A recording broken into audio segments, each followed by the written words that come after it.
L'Esprit Saint dans le cœur du lecteur qui proclame la parole de Dieu. Continuons notre parcours sur l'action de l'Esprit Saint dans la messe, dans l'Eucharistie. Si vous vous souvenez, au mois de septembre, nous avons essayé de découvrir, de contempler l'action de l'Esprit Saint dans l'Assemblée qui nous sanctifie, une Assemblée sainte, et l'Esprit qui nous donne d'avoir un seul cœur, une seule âme. Nous avons ensuite commencé, au mois d'octobre, à regarder, à scruter l'action de l'Esprit Saint dans la liturgie de la parole, la première partie de la messe. Cette parole qui est une parole inspirée par l'Esprit Saint, et donc qui est une parole sainte, qui est une parole sacrée, qui est la parole de Dieu.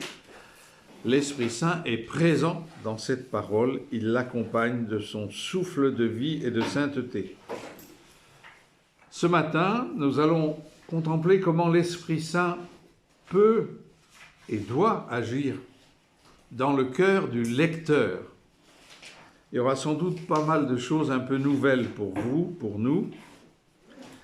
L'Esprit Saint dans le cœur du lecteur qui proclame la parole de Dieu. Le ministère de lecteur au service de l'Esprit Saint. Comment le lecteur doit se préparer, une préparation lointaine et une préparation immédiate, juste avant de monter à l'ambon, et puis durant la proclamation de la parole de Dieu qui parle à son peuple.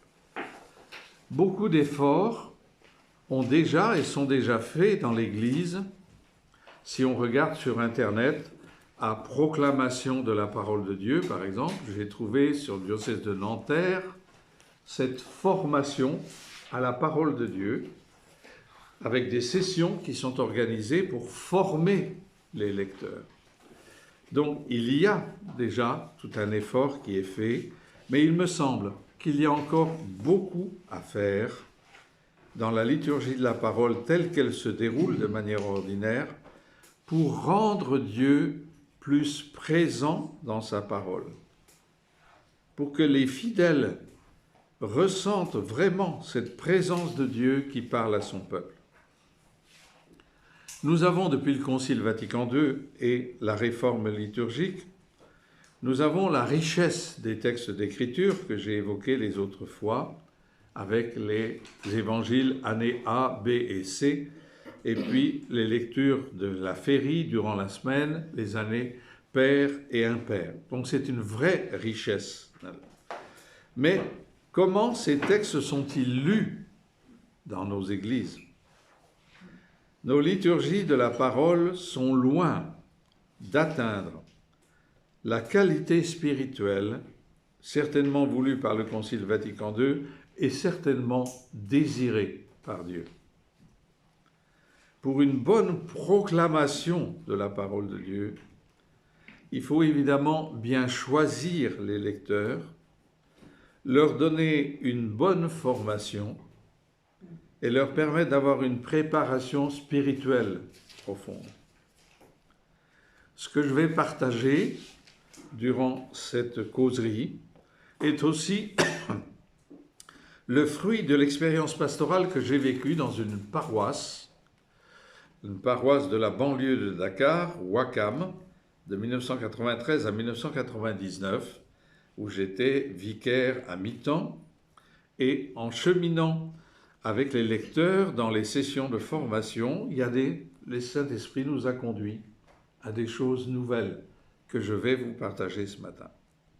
La formation, évidemment, mais aussi leur expérience spirituelle à eux, les lecteurs. Comment ils ont découvert que cet acte liturgique de la lecture était un ministère, un service de l'Esprit Saint. La proclamation publique d'un texte, surtout d'un texte sacré de la Révélation, est tout un art. On ne s'improvise pas lecteur. Les lecteurs doivent recevoir une formation, nous allons le voir, technique, mais aussi et surtout une formation spirituelle.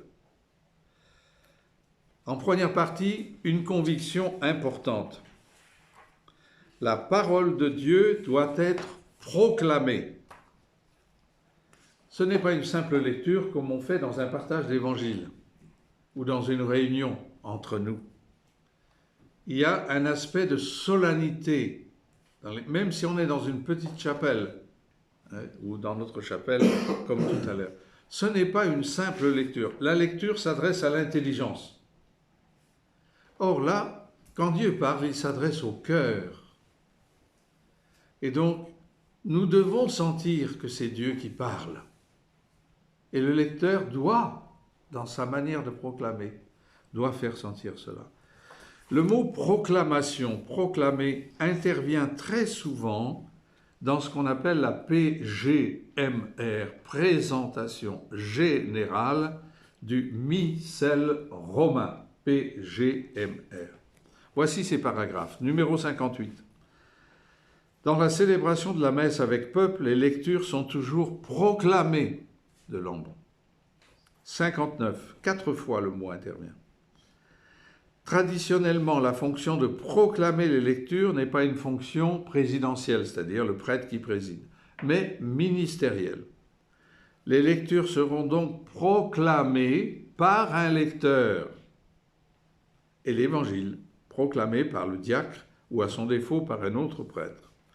Toutefois, s'il n'y a pas de diacre ou d'autre prêtre, le prêtre célébrant proclamera lui-même l'évangile. Et s'il ne se trouve pas non plus un autre lecteur capable, le prêtre célébrant proclamera aussi les autres lectures. Numéro 60. La proclamation de l'Évangile constitue le sommet de la liturgie de la parole. 99. Le lecteur est institué pour proclamer les lectures de l'Écriture sainte, excepté l'Évangile, qui est réservé aux diacres ou aux prêtres. Numéro 510. La prière achevée, un lecteur se rend à Lambon, la prière de l'oraison, au début de la messe, la collecte. Un lecteur se rend à Lambon et il proclame la première lecture, que tous écoutent assis. Et pour indiquer la fin de la lecture, le lecteur peut ajouter « Parole du Seigneur » et tous répondent « Nous rendons grâce à Dieu ». Nous rendons gloire à Dieu. 511. Puis le diacre va proclamer l'Évangile. 512. Le diacre ou le prêtre encense le livre, si l'on use de l'encens, et il proclame l'Évangile. C'est toujours, il n'y a jamais le mot « lire », c'est toujours « proclamer ». Donc, il y a un aspect solennel. Regardons la définition du mot « proclamer » dans un dictionnaire. Ça peut nous être utile aussi. Proclamer, c'est publier, annoncer avec solennité, clamer à haute voix, c'est annoncer solennellement, c'est faire connaître publiquement, déclarer hautement. Faire connaître ou reconnaître par une déclaration solennelle quelque chose d'officiel. Annoncer hautement et parfois hardiment quelque chose en cherchant à atteindre le public le plus vaste. C'est exprimer, mettre en évidence de la façon la plus nette quelque chose. Donc publier, on le voit avec une insistance, avec une solennité, parce que ce qui est dit, ce n'est pas simplement un petit conseil qu'on peut murmurer, c'est une parole de vie, une parole de salut. J'ai consulté sur Internet pour voir justement les conseils qui pouvaient être donnés, soit d'un point de vue profane, soit d'un point de vue chrétien, pour proclamer un texte biblique. Et donc, je vais utiliser ces conseils que j'ai pu trouver, mais évidemment en allant plus loin.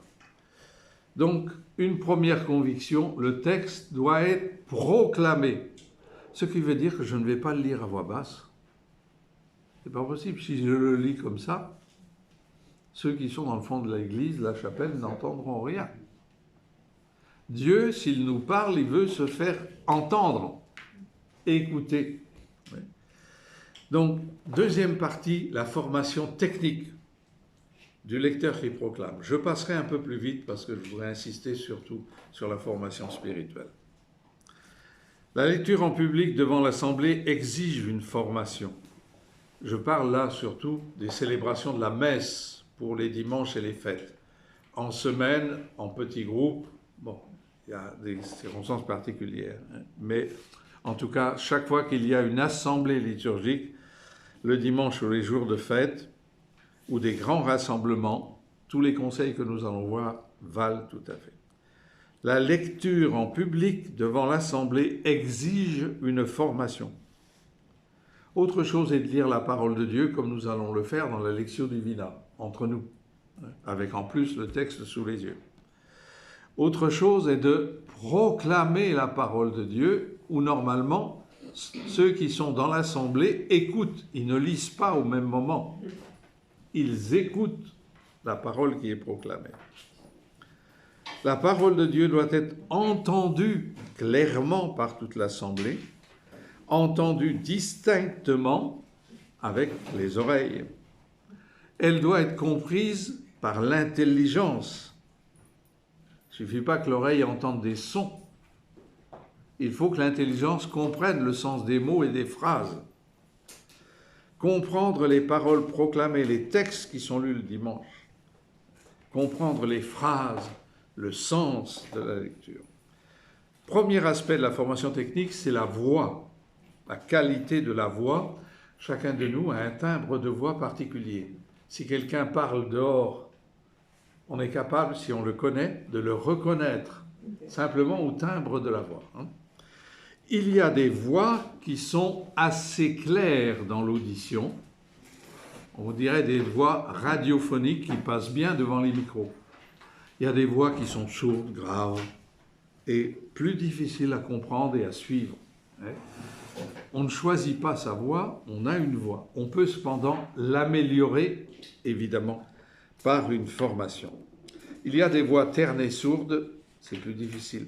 Il y a des voix trop chantantes, là, ça va être difficile. Il y a des voix très aiguës. On aura du mal à suivre, vous comprenez? Bon. Il y a des voix trop graves qui sont difficiles à comprendre. C'est l'inverse. Et il y a des voix normales qui passent bien dans les micros. Et donc, c'est en ce sens que ce n'est pas n'importe qui peut lire. La qualité de la voix est évidemment un des critères pour choisir l'équipe des lecteurs dans une paroisse. Mais les voix naturelles, encore une fois, s'améliorent par une formation. Quels sont les éléments d'une formation technique à la lecture? L'objectif de cette formation technique, c'est rendre la lecture compréhensible et audible. Il faut permettre aux auditeurs, à tous les auditeurs qui sont là, même les malentendants, de comprendre les phrases et les mots, de comprendre la parole de Dieu. Premier aspect, premier élément de cette formation technique, l'articulation. Il ne faut pas parler dans sa barbe si on parle comme ça, la lecture, personne ne comprendra. Articuler, ça veut dire prononcer toutes les consonnes et les muettes. La plupart des lecteurs n'articulent pas assez, mangent les syllabes, terminent mal leurs phrases, et on n'entend pas bien la fin des mots ou les dernières syllabes d'une phrase. Socrate, pour pouvoir parler en public, il n'y avait pas de micro à son époque, évidemment. Mais pour parler sur l'agora, la place publique, mettait un caillou dans sa bouche et s'obligeait à parler avec ce caillou, de manière à accentuer l'articulation. Je ne vous demande pas de faire la même chose. Mais ça veut dire qu'il y a une technique. Il faut bien articuler les consonnes, bien prononcer les muettes.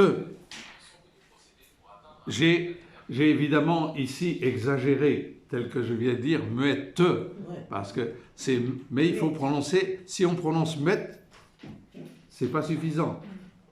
Muette, il faut que le E sorte bien.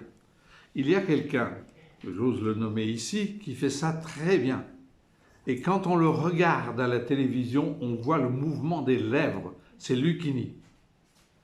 Il a un art de dire le texte, de le faire comprendre. Hein? Mais il s'est formé pour ça. Dans une lecture publique, les consonnes sont importantes. Elles donnent du relief.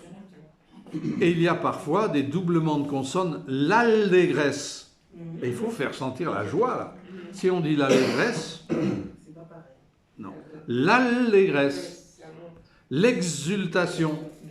Donc, il y a des mots qui demandent que les consonnes soient prononcées de manière encore plus forte. Pour que les auditeurs entendent correctement, il faut que vous ayez l'impression d'exagérer. Si vous parlez normalement, les auditeurs entendent mal. Il faut avoir l'impression d'exagérer l'articulation pour que, à l'oreille, ça soit entendu. Avoir cette impression d'exagérer l'articulation. Deuxième élément, la cadence, c'est-à-dire la rapidité avec laquelle on va dire le texte. De manière générale, les textes de la parole de Dieu doivent être lus lentement, solennellement. Nos conversations d'aujourd'hui, nos conversations courantes, sont souvent beaucoup trop rapides. Les jeunes parlent à une vitesse folle. On n'arrive pas à les suivre. La publicité à la télévision, on veut dire le maximum de choses dans le minimum de secondes. On n'entend pas. C'est évidemment des mauvais exemples. Voici ce que dit la PGMR au numéro 56. La liturgie de la parole doit se célébrer de manière à favoriser la méditation, c'est-à-dire en évitant toute forme de précipitation. La précipitation qui empêche le recueillement. Il est bon qu'elle comprenne même quelques brefs moments de silence adaptés à l'assemblée qui se réunit.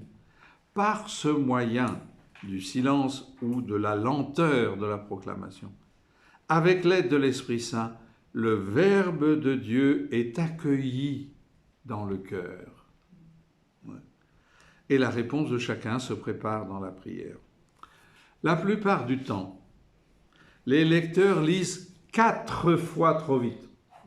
Et je n'ai pas peur de le dire. 4 fois trop vite.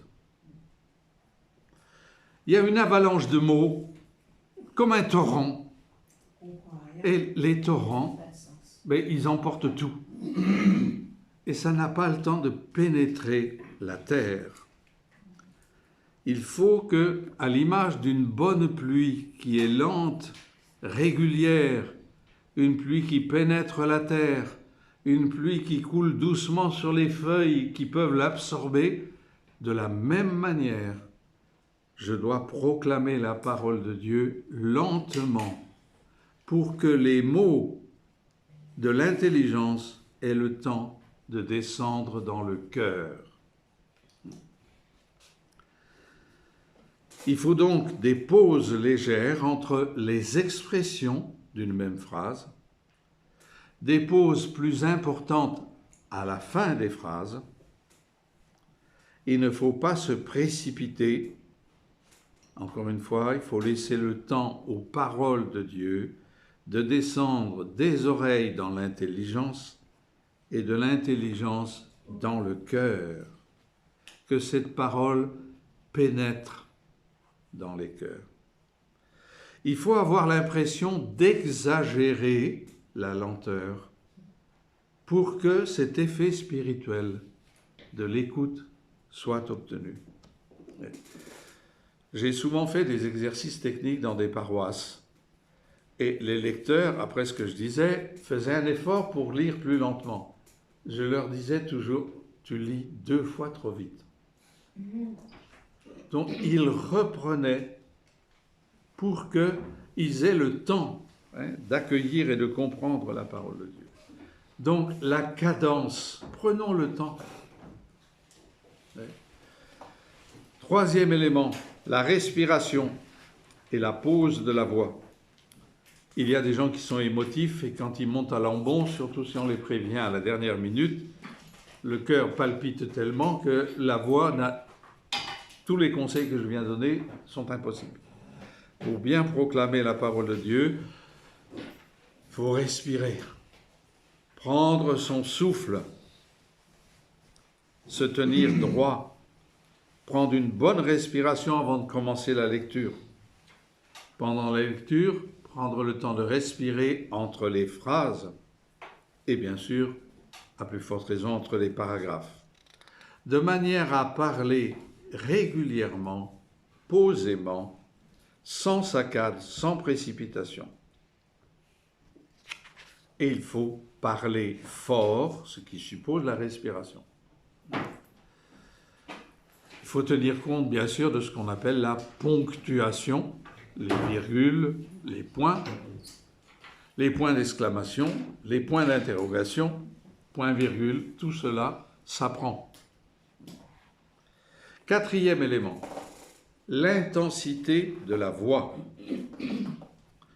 Le texte que nous lisons n'est pas une lecture méditative, ce n'est pas un cours que nous donnons, ce n'est pas une information comme à la radio, ce n'est pas non plus un simple rappel du passé, comme pour nous remettre en mémoire ce que Jésus a fait et dit. Quand je proclame la parole de Dieu, Dieu parle ici et maintenant à son peuple.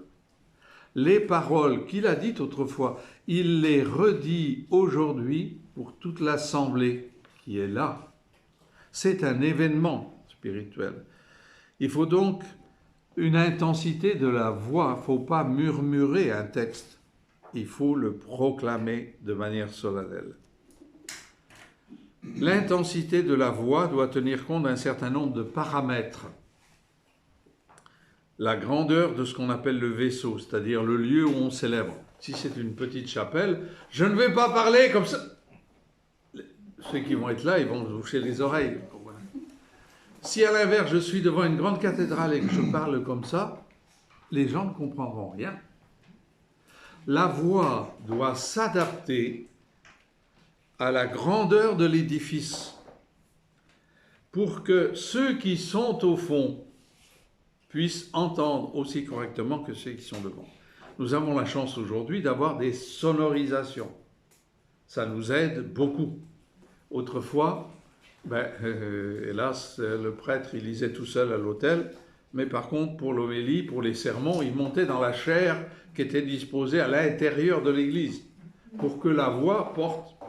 Aujourd'hui, nous avons la sonorisation. Elle n'est pas toujours de bonne qualité, mais enfin, on fait des progrès dans ce texte. Donc, tenir compte de la grandeur de l'édifice. Et plus l'édifice est grand, plus il faut parler avec solennité et avec force. Tenir compte aussi, dans l'intensité de la voix, tenir compte du texte. Tous les mots n'ont pas la même importance. Nous allons le voir tout à l'heure, avec un exercice pratique. Tous les mots du texte n'ont pas la même valeur. Et donc, les mots les plus importants d'un point de vue spirituel, je dois les prononcer de manière plus forte pour que les gens les reçoivent comme quelque chose d'important de la part de Dieu. Alors certains vont dire, oui, mais ça c'est du théâtre. Non, ce n'est pas du théâtre.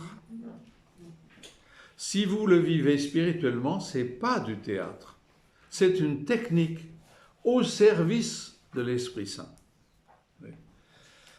La proclamation doit être vivante et donc tenir compte de l'édifice et du contenu. Il faut, c'est là qu'il faut le redire, proclamer. Clamer, ça veut dire à voix haute, à voix forte, devant le peuple. Je viens de faire allusion à la sonorisation. Il faut savoir se servir d'un micro. Ça, c'est un autre élément. Il faut avoir le réflexe, quand on monte à l'ambon, de mettre le micro en face de sa bouche. Il y a des personnes qui sont très grandes.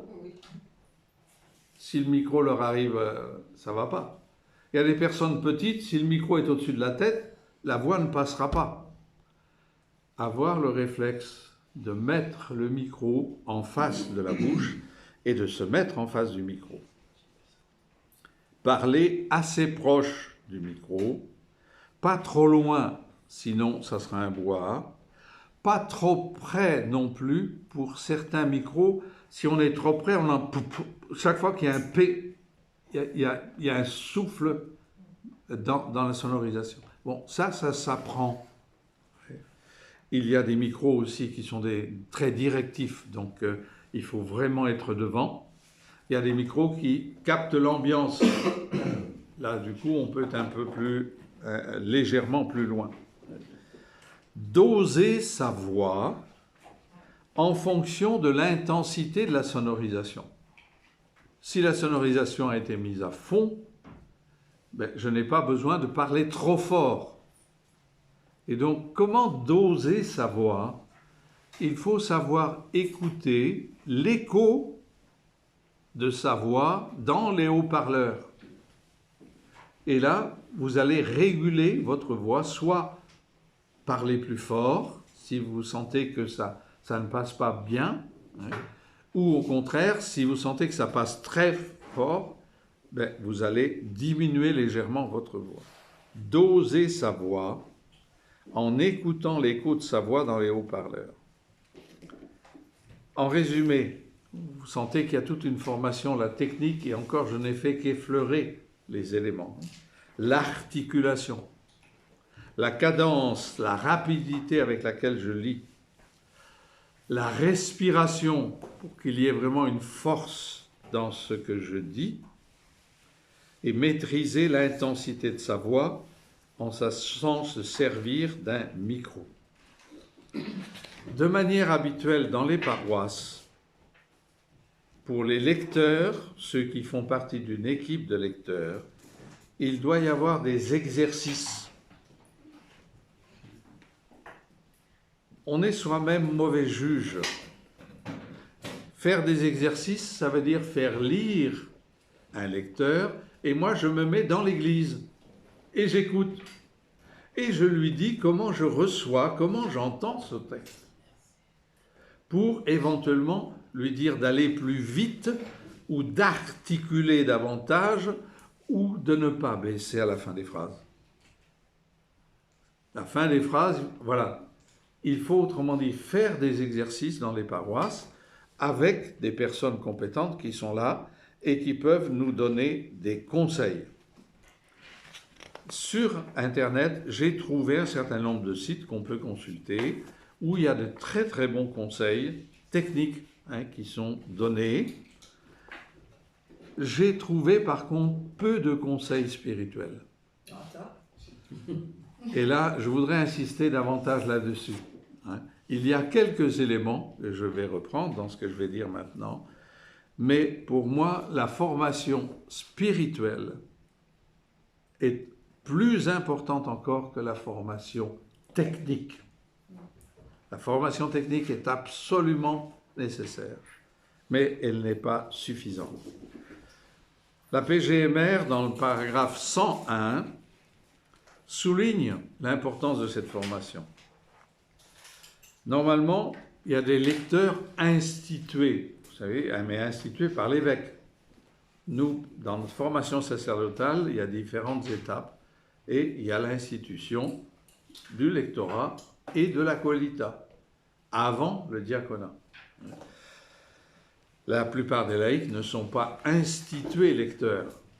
Ça pourrait arriver dans certains diocèses, mais en tout cas, ce n'est pas le cas actuellement. Et donc, voici ce qui est dit au numéro 101. À défaut de lecteurs institués par l'évêque, d'autres laïcs seront appelés pour proclamer les lectures de la Sainte Écriture, à condition qu'ils soient vraiment aptes et soigneusement préparés à accomplir cette fonction. D'où les équipes de formation dans les diocèses. Donc j'ai trouvé celle-là de Nanterre, par exemple. Ouais. Il y a des sessions de formation pour les lecteurs et c'est quelque chose d'important. Donc c'est le numéro 101. Voyons maintenant la formation spirituelle pour le ministère de lecteur. Et là, nous allons découvrir, pour nous qui sommes des fraternités du Saint-Esprit, la présence et l'action de l'Esprit Saint.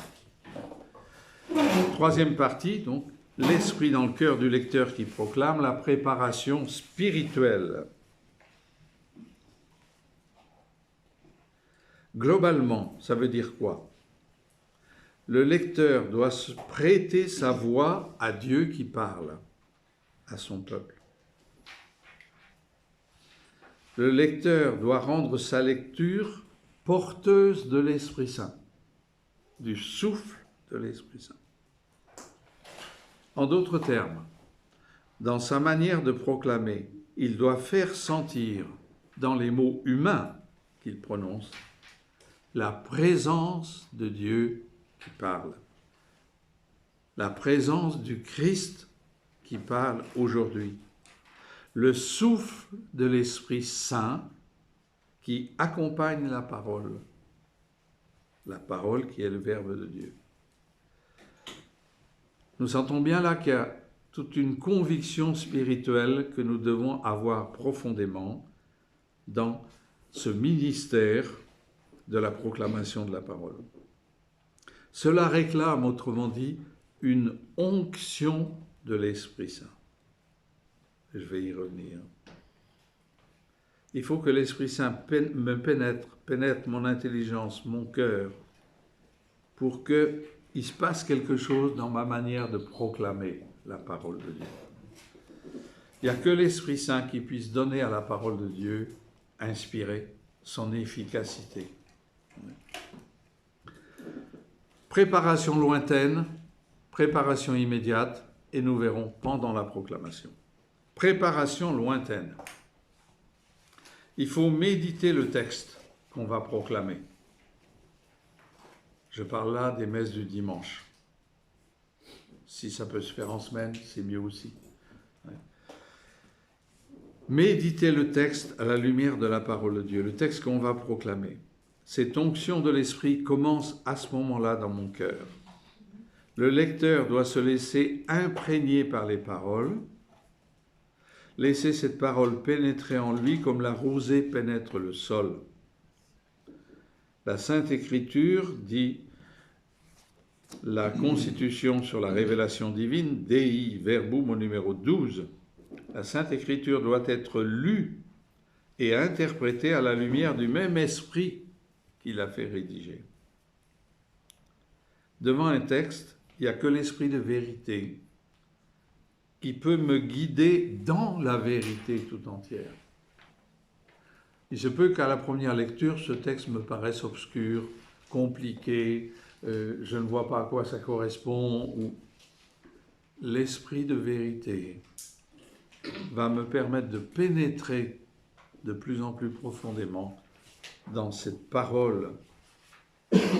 Il me guide dans la vérité tout entière. Jean, chapitre 16, verset 13. Un autre passage, et nous l'aurons en Lectio Divina cet après-midi, c'est dans la première aux Corinthiens au chapitre 2, tout particulièrement les versets 10 à 14. 1 Corinthiens, chapitre 2, versets 10 à 14. Saint Paul dit auparavant que la croix est une folie pour les païens, un scandale pour les juifs. Mais sagesse de Dieu. Et il commence son chapitre 2, justement, en disant « Je n'ai rien voulu savoir parmi vous que Jésus-Christ et Jésus-Christ crucifié. » Voilà bien quelque chose qui scandalise notre monde d'aujourd'hui. Adorer un supplicié sur la croix, c'est une folie humaine. Ça n'a pas de sens. Et nous y voyons le plus grand sacrifice d'amour qui nous sauve et qui nous rachète, qui nous réconcilie avec Dieu. Verset 7. Ce dont nous parlons, c'est d'une sagesse de Dieu mystérieuse, demeurée cachée. Celle que dès avant les siècles, Dieu a par avance destinée pour notre gloire. Et il ajoute, celle qu'aucun des princes de ce monde, les esprits mauvais, n'a connue. S'il l'avait connue, il n'aurait pas crucifié Jésus-Christ, puisque c'est l'acte de notre rédemption. Et c'est la victoire de l'amour sur le péché, sur le mal. Il ne savait pas cette sagesse étonnante de Dieu. Selon qu'il est écrit, nous annonçons ce que l'œil n'a pas vu, ce que l'oreille n'a pas entendu, ce qui n'est pas monté au cœur de l'homme, tout ce que Dieu a préparé dans sa sagesse. Car, verset 10, c'est à nous que Dieu l'a révélé par l'Esprit. Sagesse d'amour de Dieu dans la croix. C'est à nous que Dieu l'a révélé par l'Esprit. Et il explique pourquoi. L'Esprit sonde tout jusqu'aux profondeurs de Dieu. Et un proverbe. Qui donc entre les hommes sait ce qui concerne l'homme, sinon l'esprit de l'homme qui est en lui? Il y a un proverbe diola qui dit il n'y a que le caïman qui sait ce qu'il y a dans la tête d'un caïman. Qu'est-ce qu'il va faire? C'est tout à fait pareil. Qui donc entre les hommes sait ce qui concerne l'homme, sinon l'esprit de l'homme? Nul ne connaît ce qui concerne Dieu, sinon l'Esprit de Dieu. Et nous n'avons pas reçu l'Esprit du monde, mais l'Esprit qui vient de Dieu, pour connaître les dons gracieux que Dieu nous a faits. Nous avons reçu l'Esprit Saint, qui sonde les profondeurs divines, qui connaît les intentions profondes de Dieu, sa sagesse, et c'est l'Esprit qui nous fait connaître cette sagesse de Dieu, ces dons gracieux que Dieu nous a donnés. Verset 12. À partir du verset 13, il passe de la contemplation personnelle à la proclamation, la prédication. Verset 13. Nous en parlons, non pas avec des discours enseignés par l'humaine sagesse, mais avec ceux qu'enseigne l'Esprit. Nous en parlons. Non pas avec des discours enseignés par l'humaine sagesse, mais avec ceux qu'enseigne l'Esprit, exprimant en termes spirituels des réalités spirituelles. Puis il a ensuite une explication avec deux expressions, l'homme psychique et l'homme spirituel, pneumatique, non. L'homme psychique, nous connaissons la psychologie, la psychanalyse, c'est le mot psyché en grec, qui désigne l'intelligence, l'esprit. L'homme psychique, en fait, c'est l'homme qui est éclairé uniquement par la lumière naturelle de son intelligence humaine. Mais cette intelligence humaine, elle est blessée par le péché. Elle est obscurcie. Il y a des choses qu'elle ne comprend pas. Elle le comprend à la manière du monde. L'homme psychique, c'est l'homme qui est livré à ses seules forces naturelles. Eh bien, l'homme psychique, dit saint Paul, n'accueille pas ce qui est de l'Esprit de Dieu. C'est une folie pour lui. Il n'accueille pas la croix. C'est un scandale, c'est une folie. Il ne peut le connaître. L'homme spirituel, au contraire, le mot spirituel en grec, c'est pneumatikos. Excusez le mot, mais vous sentez le mot pneuma qui signifie l'Esprit Saint. C'est l'homme qui est éclairé, aidé par l'Esprit Saint. L'homme spirituel, au contraire, juge de tout et ne jugé par personne, qui en effet a connu la pensée du Seigneur pour pouvoir l'instruire. C'est l'homme spirituel. L'importance de l'action de l'Esprit Saint pour comprendre un texte, pour le méditer, pour le savourer, pour le goûter. En prenant ce temps d'une lecture attentive, spirituelle, je vais découvrir que dans l'ensemble du texte, il y a des mots ou des phrases qui sont plus importants que d'autres. Tous les mots n'ont pas la même valeur. Je vais lire un passage, Isaïe 11, nous l'avons à la messe de minuit, de Noël. Et c'est très beau, il y a beaucoup d'images, c'est Isaïe, mais évidemment, toutes les phrases n'ont pas la même importance. Quelles sont les phrases qui ont plus de résonance pour le salut de l'homme? C'est ça qu'il faut découvrir dans cette préparation lointaine. Un rejeton sortira de la souche de Jessé, un surgeon poussera de ses racines. Sur lui reposera l'esprit du Seigneur, esprit de sagesse et d'intelligence, esprit de conseil et de force, esprit de connaissance et de crainte du Seigneur. Son inspiration est dans la crainte du Seigneur. Il jugera, mais pas sur l'apparence. Il se prononcera, mais pas sur le oui-dire. Il jugera les faibles avec justice. Il rendra une sentence équitable pour les humbles du pays. Il frappera le pays de la férule de sa bouche, du souffle de ses lèvres. Il fera mourir le méchant. La justice sera la ceinture de ses reins et la fidélité la ceinture de ses hanches. Le loup habitera avec l'agneau. La panthère se couchera avec le chevreau. Le veau, le lionceau, la bête grasse iront ensemble, conduits par un petit garçon. La vache et l'ours paîtront. Ensemble, ils se coucheront leurs petits. Le lion, comme le bœuf, mangera de la paille. Le nourrisson jouera sur le repère du cobra. Sur le trou de la vipère, le jeune enfant mettra la main.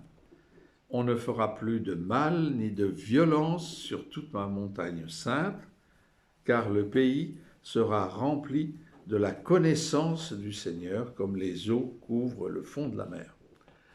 Nous sentons bien qu'avec les images qu'il y a, le cobra, les animaux et tout, c'est quelque chose qui est agréable, qui parle à l'imagination, si vous voulez, mais ça n'a pas la même importance que les premiers versets. Sur lui reposera l'Esprit du Seigneur, avec les 7 dons du Saint-Esprit qui sont énumérés.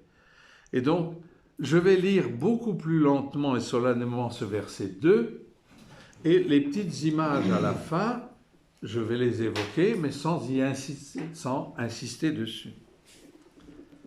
Dans l'ensemble du texte, il faut voir quels sont les mots, les phrases les plus importantes, pour que dans la proclamation que je vais faire, je dise ces mots-là ou ces phrases plus lentement, plus fortement que d'autres qui sont simplement des éléments littéraires à l'intérieur du texte.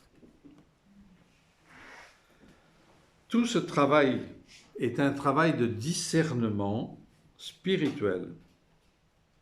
Il faut donc lire, méditer le texte à l'avance. Ça se prépare, pas à toute vitesse. Si je veux que ma lecture soit porteuse du Christ et de l'Esprit Saint, je dois d'abord laisser ces paroles descendre profondément dans mon cœur. Alors, il y a évidemment des choses qu'il faut éviter, qui hélas se font assez régulièrement. C'est choisir le lecteur à la dernière minute. Il n'a pas le temps de préparer. Et nous, ça nous arrive pratiquement tous les dimanches là, ici. Choisir le lecteur à la dernière minute, juste avant la messe, n'est pas bon. Il n'a même pas toujours le temps d'aller à l'ambon pour vérifier où se trouve le texte. Le lecteur qui n'a pas été vérifié, le lectionnaire, risque de se tromper dans la lecture année paire et impair. Ou pour le diacre, les années A, B et C. Et il faut se préparer avant. Pensez une autre erreur. Pensez que tout le monde peut proclamer la parole de Dieu pour permettre à tous de participer. Par exemple, le jour de première communion, on va faire lire la parole de Dieu par un enfant. C'est très bien. Les parents vont être très heureux et très flattés. Mais s'il lit mal, la parole de Dieu n'a pas été proclamée et n'a pas été entendue. À un baptême, on va faire lire tel ou tel texte choisi par la famille, par le parrain, la marraine, qui n'a aucune préparation.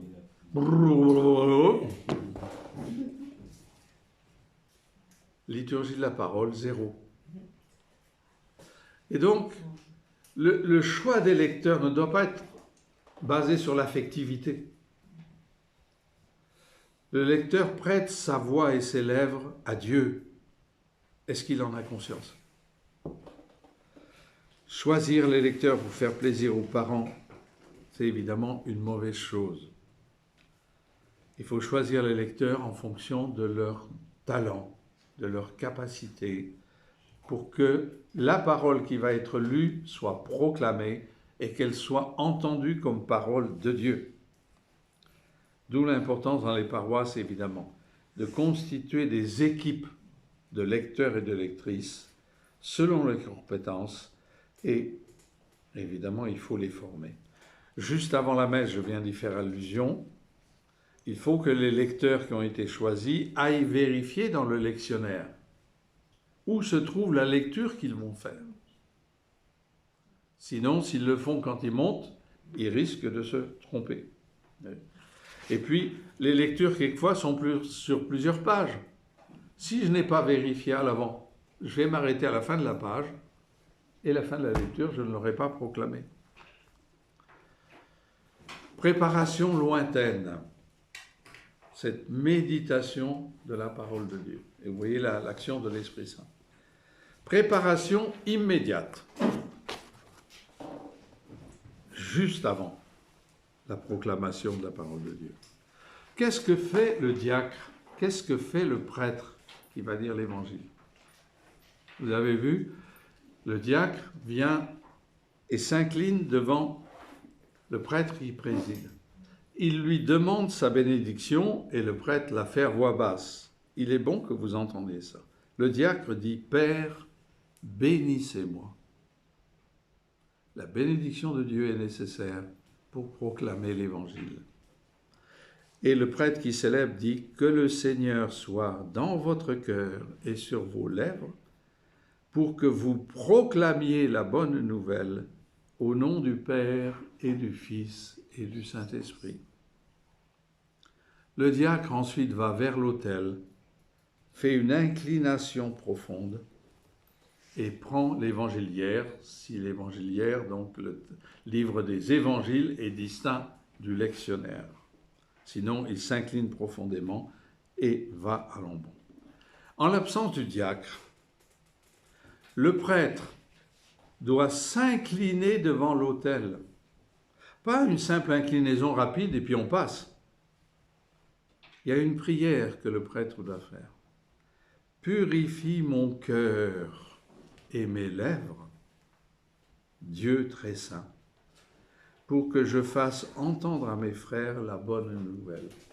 Combien de prêtres?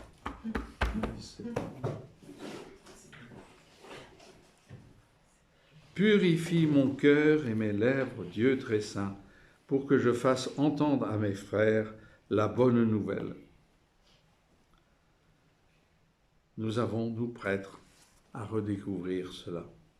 Nous avons besoin de l'Esprit Saint pour purifier nos lèvres, pour purifier notre cœur.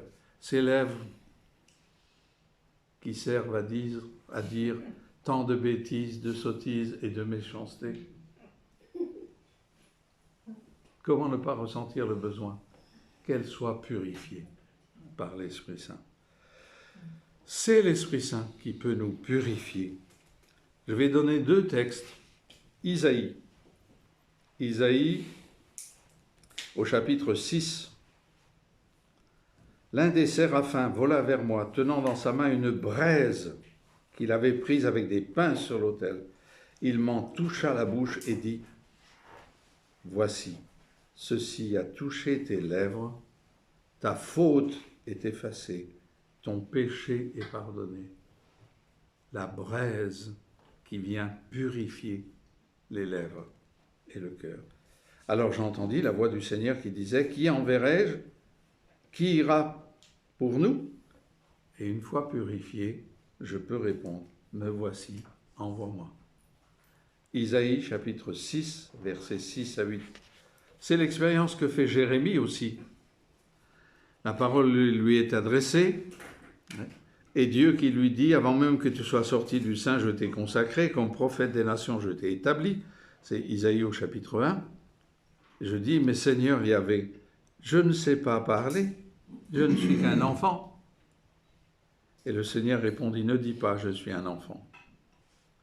Car vers tous ceux à qui je t'enverrai, tu iras, et tout ce que je t'ordonnerai, tu le diras. N'aie aucune crainte en leur présence, je suis avec toi pour te délivrer.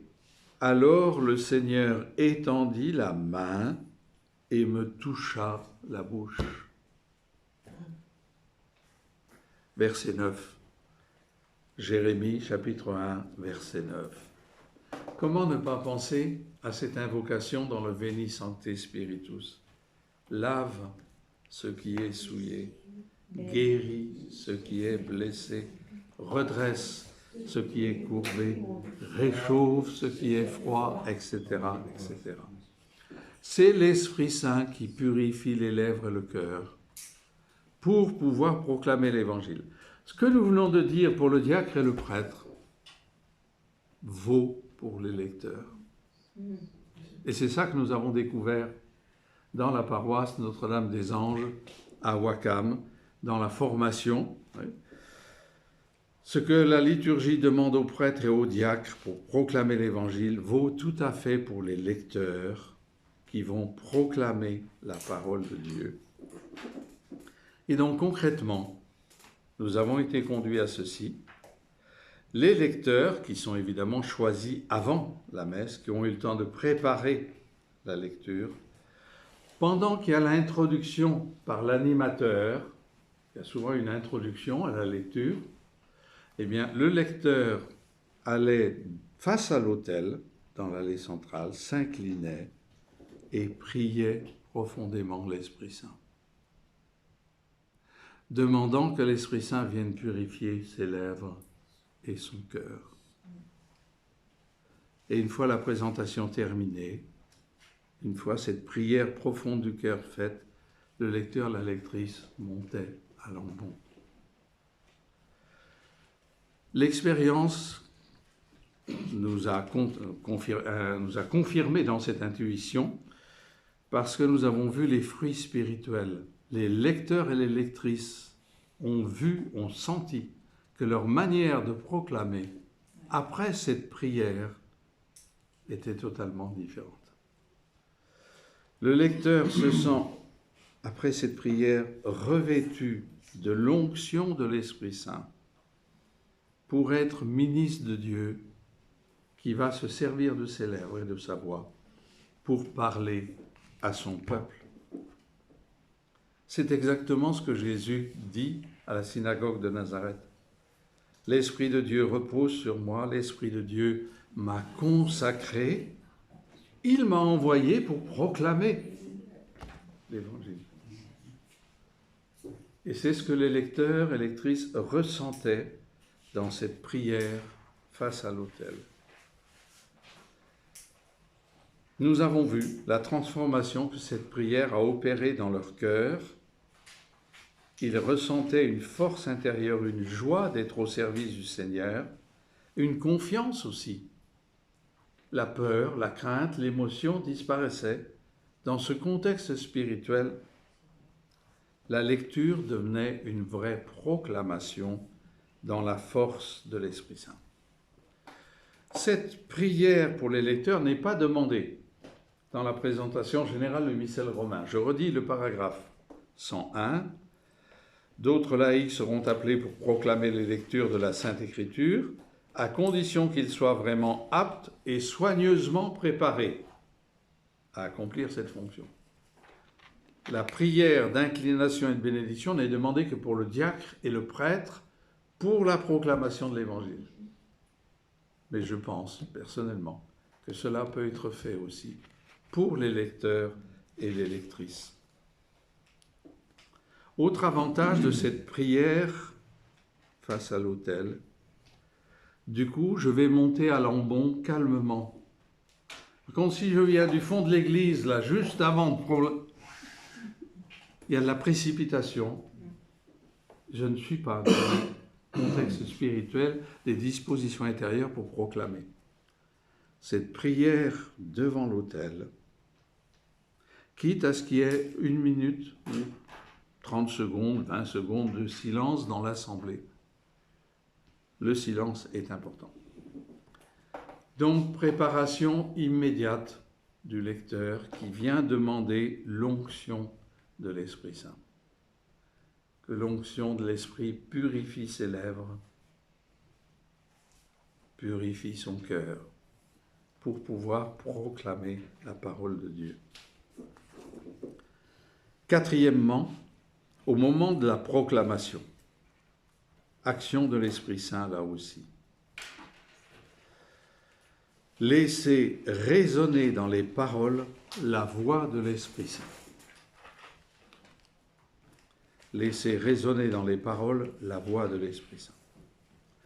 Nous avons évoqué, quand on monte à Langbon, évidemment les conseils techniques, donc viser, régler le micro, mais il y a aussi regarder l'assemblée. Regarder l'assemblée peut donner une certaine assurance.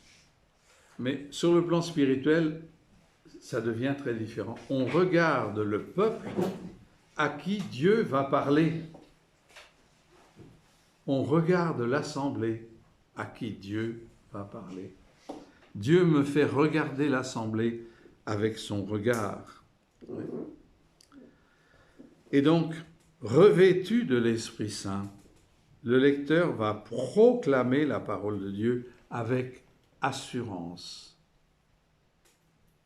Même des gens qui bégayent peut-être dans les conversations courantes, avec cette formation spirituelle, arrivent à proclamer le texte avec assurance. Parce qu'on est convaincu qu'on est instrument de Dieu. Il se sert de mes lèvres et de ma voix pour parler à son peuple, ici et maintenant. Ou, une autre manière de dire, et c'est pareil, je prête ma voix et mes lèvres au Christ qui est présent dans sa parole. Je suis un ministre, ce n'est pas ma parole à moi, c'est la parole du Christ vivant.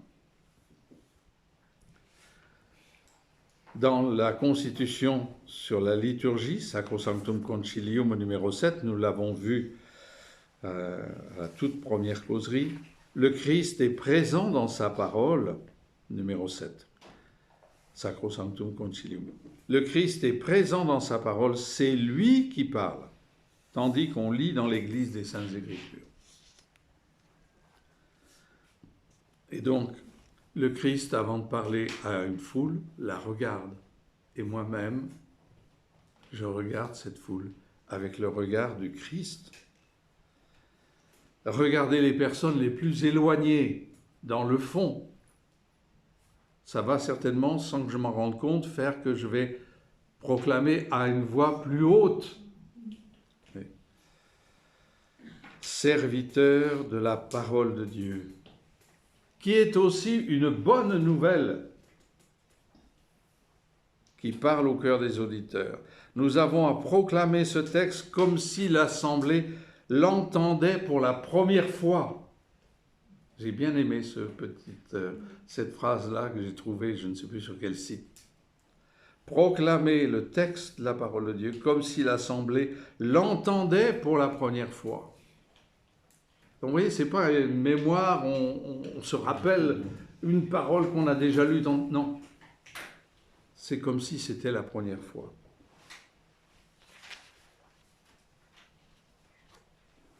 Le lecteur, lorsqu'il parle, se sent revêtu de l'onction de l'Esprit Saint. Il le fait avec paix, avec force intérieure, avec assurance.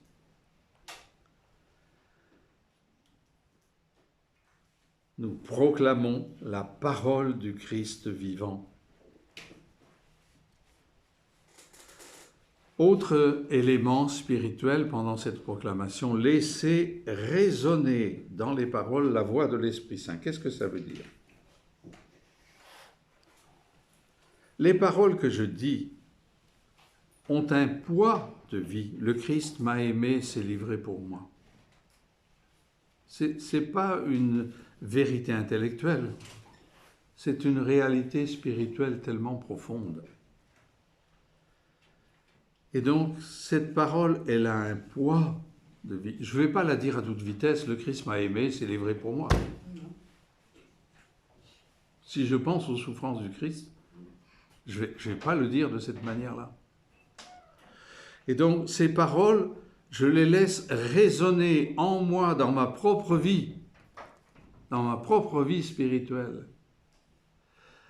Et si je les vis, même humblement, même imparfaitement, mais si je cherche à les vivre, ma vie personnelle, mon cœur sont une caisse de résonance de ces paroles que je prononce. Elles résonnent en moi et sans que je m'en rende compte, évidemment, je leur donne une force. Et c'est ce que dit la Constitution sur la révélation divine au numéro 21. Les Écritures inspirées par Dieu communiquent immuablement la parole de Dieu lui-même et font résonner dans les paroles des prophètes et des apôtres la voix de l'Esprit Saint. Laissez résonner dans les paroles humaines des prophètes, des apôtres, la voix de l'Esprit Saint. Tes péchés sont pardonnés. Quand Jésus dit ça à la femme adultère, va, ne pêche plus. L'Esprit est dans nos cœurs qui crie « Abba, Père ». Je peux le dire comme une chose intellectuelle. Je peux le dire comme une chose que je vis quotidiennement ou que j'essaie de vivre. Évidemment, je ne le dirai pas de la même manière. Si l'esprit de celui qui a ressuscité Jésus d'entre les morts habite en moi, vous voyez la manière dont j'ai insisté sur le présent. Ce n'est pas quelque chose d'intellectuel, c'est quelque chose qui est vrai maintenant, ici, pour moi et pour nous tous. Ce ne sont pas des mots en l'air que prononcent les lecteurs, mais des paroles qui ont un poids de vie, qui ont une résonance dans sa propre vie et qui doivent avoir une résonance dans le cœur des auditeurs, nous le verrons la prochaine fois. La vie spirituelle personnelle du lecteur, c'est ça qui est la caisse de résonance de la voix de l'Esprit Saint. Ce que l'Esprit Saint, autrement dit, donne au lecteur humblement, imparfaitement, de vivre, c'est ça qui résonne dans la parole de Dieu qu'on proclame. Et là, il faut ajouter que certains lecteurs ont un don, un charisme. Leur manière de lire et de proclamer n'est pas nécessairement donnée à tout le monde. Et là, il faut discerner dans les paroisses. Ça fait partie des charismes que les prêtres, les pasteurs doivent discerner dans Presbyterorum Ordinis au numéro 9. Éprouvant les esprits pour savoir s'ils sont de Dieu, ils découvriront et discerneront dans la foi les charismes des laïcs, sous toutes leurs formes, des plus modestes aux plus élevés. Ils les reconnaîtront avec joie, les développeront avec ardeur. Il y a 4 verbes là. Découvrir, discerner dans la foi, reconnaître avec joie et développer. Presbyterorum Ordinis, numéro 9, décret sur le ministère et la vie des prêtres. Donc découvrir ce charisme, moi je l'ai vu et je pense à une personne en particulier qui était la bergère du groupe charismatique. Je savais, je l'accompagnais sur un plan spirituel, je savais la profondeur de sa vie personnelle. Et quand on a découvert ensemble cette prière à l'Esprit Saint, sa proclamation a été transformée. Et on a senti qu'elle avait un véritable don, un charisme donné par l'Esprit Saint pour proclamer la parole de Dieu. Et donc, à partir de là, constituer une équipe de lecteurs qui exerce un vrai ministère sacré. Ce qui a conduit certaines paroisses à demander aux lecteurs et lectrices de revêtir un vêtement particulier, une aube ou une tunique, et à participer à la procession d'entrée. Ils remplissent et ils sont dans le cœur. Cette tunique et cette aube, ça peut avoir des avantages. Parce que du coup, on n'est pas soucieux de dire voilà comment les gens vont trouver que je suis habillé aujourd'hui, ou je ne sais pas quoi. Les hommes ne seront peut-être pas... Bon. Eh si, mais ce sont des réalités. Le vêtement liturgique fait qu'il y a des distractions peut-être qui disparaissent parce que la personne remplit un ministère sacré. L'Esprit présent dans la table de la parole de Dieu. Voilà ce que j'ai voulu partager dans cet enseignement.